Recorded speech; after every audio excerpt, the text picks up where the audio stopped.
మారిపోయింది. మొన్నటి వరకు ఎండలు దంచుకొట్టగా ప్రస్తుతం వర్షాలు కురుస్తున్నాయి. ద్రోణి ప్రభావంతో రాష్ట్రంలోని పలు జిల్లాల్లో వానలు పడుతుండగా రాబోయే 4 రోజులు ఈ వర్షాలు ఉంటాయన్నారు. హైదరాబాద్ సహా పలు జిల్లాల్లో భారీ వర్షాలు ఉరుములతో కూడిన జల్లులు పడే అవకాశం ఉందని, జాగ్రత్తగా ఉండాలని హెచ్చరికలు జారీ చేసింది వాతావరణ శాఖ. తెలంగాణకు హైదరాబాద్ వాతావరణ శాఖ చల్లని కబురు చెప్పింది. రాష్ట్రంలో నేటి నుంచి 4 రోజుల పాటు వర్షాలు కురుస్తాయని తెలిపింది. కర్ణాటక, తమిళనాడు మీదుగా కొమరిన్ ప్రాంతం వరకు ద్రోణి ఏర్పడిందని, ఈ ద్రోణి ప్రభావంతో రాష్ట్ర వ్యాప్తంగా అకాల వర్షాలు కురుస్తున్నాయని అధికారులు వెల్లడించారు. రానున్న 4 రోజుల పాటు ఈ వర్షాలు ఉంటాయని, ప్రజలు జాగ్రత్తలు తీసుకోవాలని సూచిస్తున్నారు. మరికొన్ని గంటల్లో రంగారెడ్డి, మహబూబ్ నగర్, వనపర్తి, వికారాబాద్, గద్వాల, నాగర్ కర్నూలు జిల్లాల్లో అత్యంత భారీ వర్షాలు కురిసే అవకాశం ఉందని హెచ్చరించారు. ఈ సమయంలో గంటకు 30 నుంచి 50 కిలోమీటర్ల వేగంతో బలమైన ఈదురుగాలు వీస్తాయన్నారు. ప్రజలు అప్రమత్తంగా ఉండాలని అధికారులు సూచిస్తున్నారు. ఇక దక్షిణ హైదరాబాద్ ప్రాంతంపై భారీ ఉరుములతో కూడిన తుఫాను మేఘాలు కమ్ముకున్నాయని అధికారులు హెచ్చరించారు. మహేశ్వరం, షాద్ నగర్ మీదుగా వస్తున్న భారీ తుఫాను మేఘాలు నగరాన్ని ఇప్పటికే తాకాయన్నారు.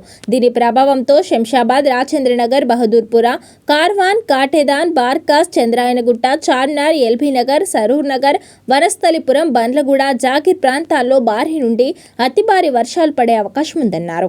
ఆ తర్వాత ఈ వాతావరణం నల్గొండ, యాదాద్రి, భువనగిరి జిల్లాలకు కూడా విస్తరించనుందని చెప్పారు.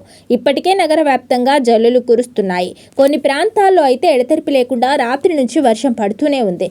ముఖ్యంగా జూబ్లీహిల్స్, బంజారాహిల్స్, పంజాగుట్ట, లక్టీ కపుల్ ప్రాంతాల్లో వర్షం కురుస్తోంది. అకాల వర్షాల నేపథ్యంలో ప్రజలు తగిన జాగ్రత్తలు తీసుకోవాలని వాతావరణ శాఖ నిపుణులు హెచ్చరిస్తున్నారు.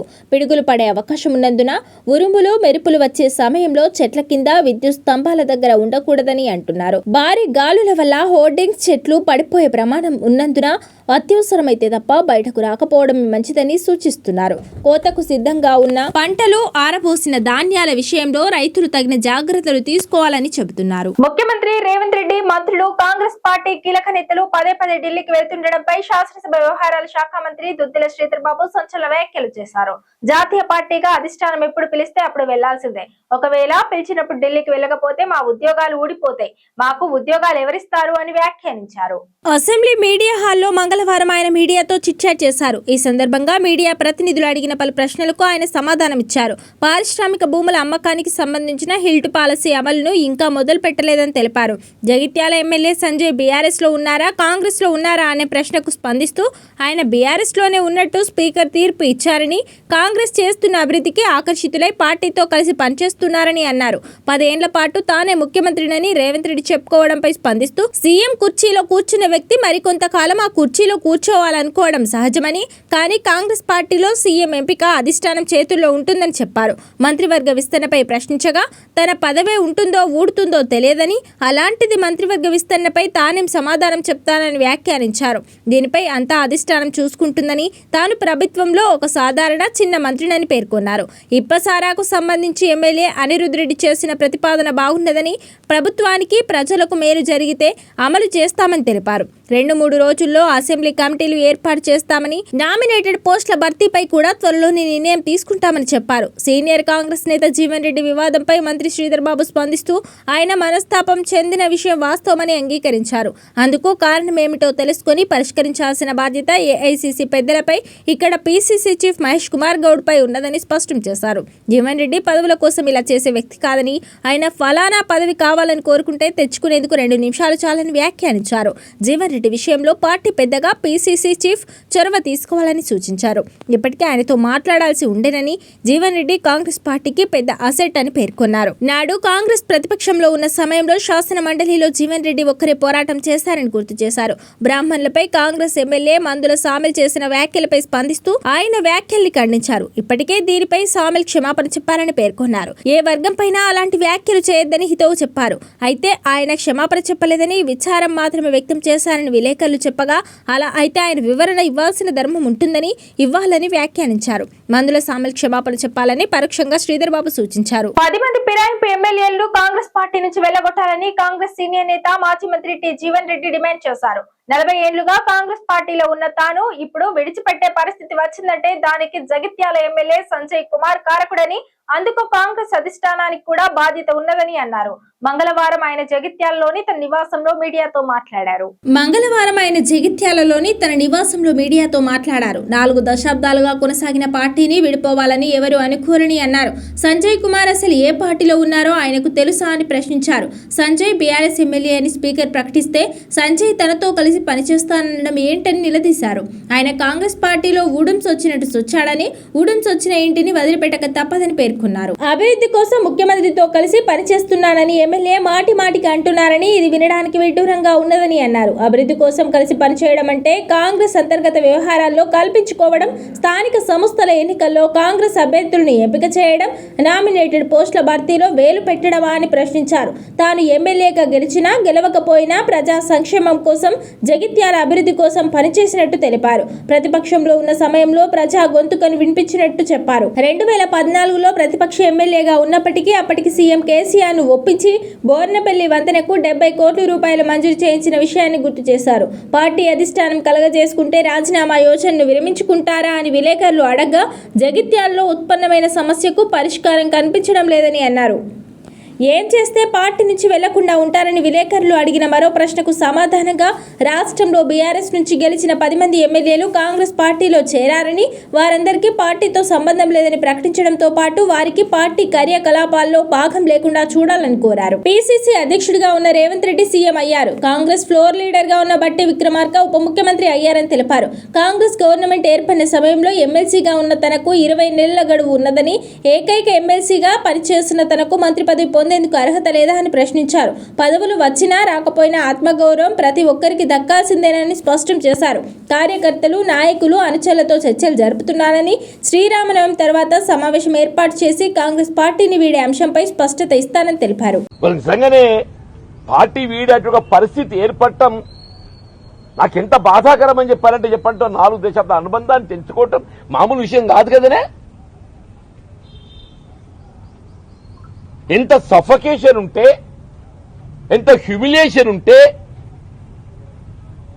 మరి అటువంటి నిర్ణయం తీసుకునేటువంటి ఒక ఆలోచన వస్తుంది.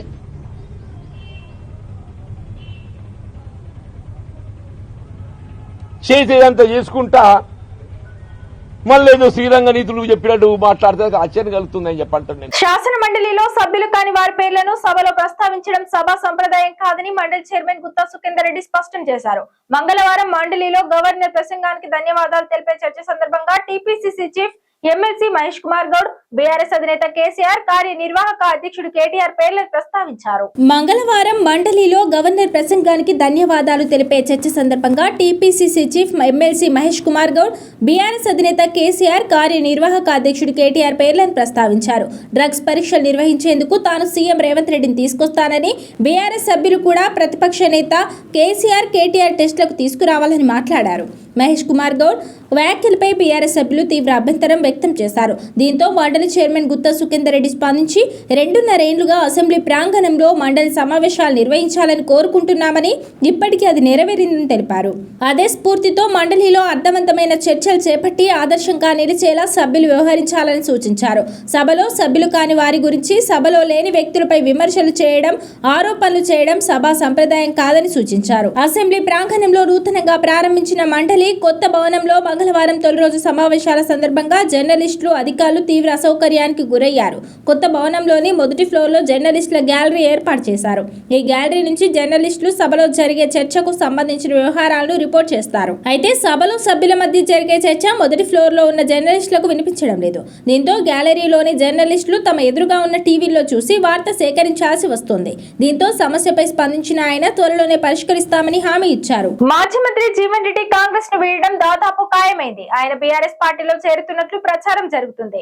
ఆయనకు గులాబీ పార్టీ సెక్రటరీ జనరల్ పదవిని అప్పగిస్తున్నట్లు సమాచారం. కాంగ్రెస్ పార్టీని, సీఎం ను డిఫెన్స్ లో పడేసేందుకే బీఆర్ఎస్ పక్కా ప్లాన్ తో జీవన్ రెడ్డిని పార్టీలో చేర్చుకుంటున్నట్లు ప్రచారం ఊపందుకుంది. అయితే జీవన్ రెడ్డికి రాజకీయ భవిష్యత్ ఇచ్చిన కాంగ్రెస్ ను వీడుతుండడంపై సర్వత్రా విమర్శలు వస్తున్నాయి. కొంతమంది కాంగ్రెస్ ఏం అన్యాయం చేసిందని, ఆయనకు అన్ని అవకాశాలు ఇచ్చిందని, ఏం తక్కువ చేసిందని పలువురు ప్రశ్నిస్తున్నారు. జీవన్ రెడ్డి జగిత్యాల శాసనసభ నియోజకవర్గం నుండి 6 సార్లు శాసనసభకు ఎన్నికై 3 సార్లు ఉమ్మడి ఆంధ్రప్రదేశ్ రాష్ట్రంలో మంత్రిగా పనిచేశాడు. ఉమ్మడి కరీంనగర్ జిల్లాలో కీలక నేత మాజీ మంత్రి టి జీవన్ రెడ్డి. ఆ జిల్లాలో ఆయనకు పట్టుంది. ఒకానొక దశలో జిల్లాలో పార్టీ నిలబెట్టిన నేతగా గుర్తింపు అయింది. 1984లో రాజీవ్ గాంధీ సమక్షంలో కాంగ్రెస్ లో చేరారు. అప్పటి నుంచి కాంగ్రెస్ పార్టీలో కొనసాగుతున్నారు. 1983లో టీడీపీలో చేరి జగిత్యాల శాసనసభ నియోజకవర్గం నుండి ఎమ్మెల్యేగా తొలిసారి శాసనసభలో అడుగుపెట్టి ఎన్టీఆర్ మంత్రివర్గంలో ఎక్సైజ్ శాఖ మంత్రిగా, నాదెండ్ల భాస్కర్ రావు మంత్రివర్గంలో పంచాయతీరాజ్ శాఖ మంత్రిగా బాధ్యతలు నిర్వహించాడు. ఎన్టీ రామారావు 1985లో ప్రభుత్వం రద్దు చేయడంతో తిరిగి జరిగిన ఎన్నికల్లో కాంగ్రెస్ అభ్యర్థిగా పోటీ చేసి ఓడిపోయారు. 1989, 1996 ఉప ఎన్నికలతో పాటు 99, 2004లో జరిగిన ఎన్నికల్లో గెలిచి హ్యాట్రిక్ విజయం సాధించాడు. 2004 మే 14 నుండి 2009 మార్చి 2 వరకు వైఎస్ఆర్ మంత్రివర్గంలో రోడ్లు, భవనాల శాఖ మంత్రిగా బాధ్యతలు నిర్వహించాడు. ఆయన 2006, 2009లో కరీంనగర్ లోక్సభ స్థానం నుండి పోటీ చేసి ఓడిపోయాడు. జీవన్ రెడ్డి 2009లో జరిగిన అసెంబ్లీ ఎన్నికల్లో ఓడిపోయి తెలంగాణ ప్రత్యేక రాష్ట్రం ఏర్పడిన తర్వాత 2014లో జరిగిన తెలంగాణ శాసనసభ ఎన్నికల్లో జగిత్యాల శాసనసభ నియోజకవర్గం నుండి పోటీ చేసి గెలిచి ఉమ్మడి కరీంనగర్ జిల్లా నుంచి గెలిచిన ఏకైక ఎమ్మెల్యేగా ఉన్నాడు. ఆయన 2018లో జరిగిన ముందస్తు అసెంబ్లీ ఎన్నికల్లో ఓడిపోయి 2019లో తెలంగాణ శాసన మండలికి జరిగిన ఎన్నికల్లో కరీంనగర్, ఆదిలాబాద్, నిజామాబాద్, మెదక్ పట్టభద్రుల నియోజకవర్గం నుండి పోటీ చేసి ఎమ్మెల్సీగా ఎన్నికయ్యాడు. జీవన్ రెడ్డికి ప్రతి ఎన్నికల్లో కాంగ్రెస్ పార్టీ అవకాశం ఇచ్చింది. కొన్ని ఎన్నికల్లో ఓడిపోయినప్పటికీ మళ్లీ అవకాశం ఇచ్చి రాజకీయంగా నిలబెట్టింది. పార్టీతో ఆయనకు 42 ఏళ్ల అనుభవం ఉంది. అయితే ఆయన పార్టీని వీడనున్నట్లు ప్రచారం ఊపందుకుంది. జీవన్ రెడ్డి గత కొంతకాలంగా అసంతృప్తితో ఉన్నారు. పార్టీలో తనకు ప్రయారిటీ ఇవ్వడం లేదని బహిరంగంగానే పేర్కొంటున్నారు. గత కొంతకాలంగా పార్టీ అంతర్గత పరిణామాలతో ఇబ్బంది పడుతున్నట్లు ఆయన అనుచరులు అభిప్రాయపడుతున్నారు. 2 ఏళ్ల క్రితం బీఆర్ఎస్ పార్టీ నుంచి కాంగ్రెస్ లోకి చేరిన ప్రస్తుత జగిత్యాల ఎమ్మెల్యే సంజయ్ కుమార్ తో జీవన్ రెడ్డికి పొసగడం లేదు. పార్టీ కష్టకాలంలో ఉన్నప్పుడు జెండా మోసిన తనకు కాకుండా పక్క పార్టీ నుంచి వచ్చిన వారికి అధిష్టానం ప్రాధాన్యత ఇవ్వడంపై ఆయన తీవ్ర అసంతృప్తితో ఉన్నారు. రాష్ట్ర కాంగ్రెస్ లో జరుగుతున్న పరిణామాలను జీర్ణించుకోలేకపోతున్నానని 2024 అక్టోబర్లో జీవన్ రెడ్డి పార్టీ హైకమాండ్ కు లేఖ కూడా రాశారు. తీవ్ర మానసిక బాధతో ఈ లేఖ రాస్తున్నానని అందులో పేర్కొన్నారు. పార్టీలో కొన్ని స్వార్థపూరిత శక్తులు ఫిరాయింపులను ప్రోత్సహిస్తున్నాయని ఆరోపించారు. జగిత్యాల మున్సిపల్ ఎన్నికల సమయంలో టికెట్ల కేటాయింపు నుంచి చైర్పర్సన్ పదవి వరకు అన్ని నిర్ణయాల్లోనూ సంజయ్ కుమార్ వర్గానికి పెద్దపీట వేశారని, దీనివల్ల జీవన్ రెడ్డికి పార్టీలో ప్రాధాన్యత తగ్గుతూ వచ్చిందని ఆయన అనుచరులు ఆవేదన వ్యక్తం చేస్తున్నారు. జాతీయ ప్రకృతి వ్యవసాయ మిషన్ లో భాగంగా తెలంగాణలో ప్రకృతి వ్యవసాయాన్ని ప్రోత్సహించేందుకు ప్రభుత్వం శ్రీకారం చుట్టింది.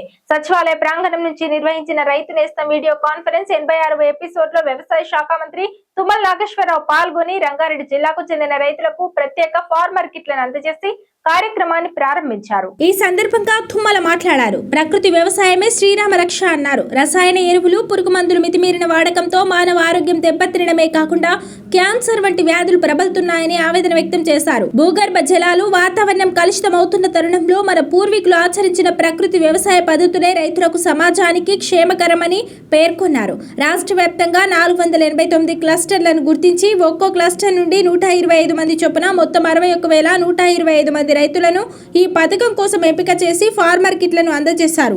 ఈ నెల 20, 21, 22 తేదీల్లో ప్రభుత్వం నిర్వహించనున్న రైతు మహోత్సవ కార్యక్రమానికి రైతులు భారీగా తరలి రావాలని మంత్రి పిలుపునిచ్చారు. 150కి పైగా స్టార్ శాస్త్రవేత్తలతో ముఖాముఖి, ఆధునిక సాంకేతిక పరిజ్ఞానంపై అవగాహన ఉంటుందన్నారు.